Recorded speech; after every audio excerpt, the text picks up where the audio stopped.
এই স্থানটি একটি বধ্যভূমি।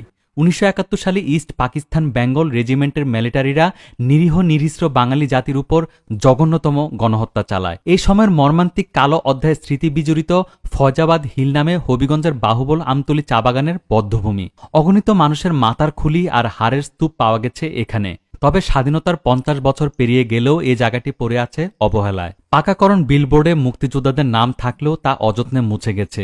বর্তমানে স্মৃতিস্তম্ভ ধরে রাখার নেই কোনো সংরক্ষণের উদ্যোগ। তাছাড়াও মাদক সেবনকারীর বেশ যাতায়াত ও আড্ডা জমতে দেখা যায় এই পবিত্র মুক্তিযুদ্ধের বধ্যভূমিতে। পর্যটক সহ স্থানীয়রা চায় এই স্মৃতিস্তম্ভ সুন্দরভাবে সংস্কার করা হোক, যেন ভবিষ্যৎ প্রজন্ম জানে এই জায়গাটির গুরুত্ব সম্পর্কে। 1971 সালে এই পাকিস্তানি ইস্ট বেঙ্গল রেজিমেন্টের পাক হানাদার বাহিনীরা অগণিত নারী পুরুষ হবিগঞ্জ, বাহুবল, শাইস্তাগঞ্জ সহ মুক্তিযোদ্ধা পরিবারদের লোকজন সহ সাধারণ নিরীহ মানুষজনকে ধরে এনে এখানে নির্যাতন করে হত্যা করে। সরকার যদি এখানে একটু নজর দিত তাহলে এই বধ্যভূমিটা একটু উন্নত হতো।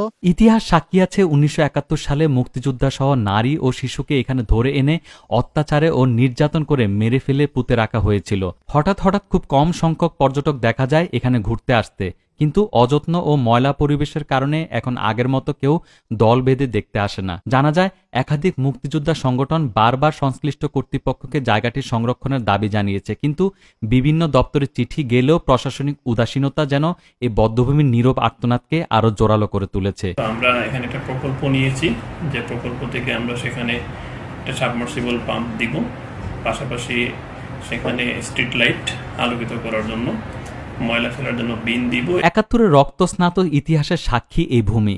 স্মৃতি সংরক্ষণ না হলে হারিয়ে যাবে সত্য, হারিয়ে যাবে আত্মত্যাগের গর্বিত কাহিনী।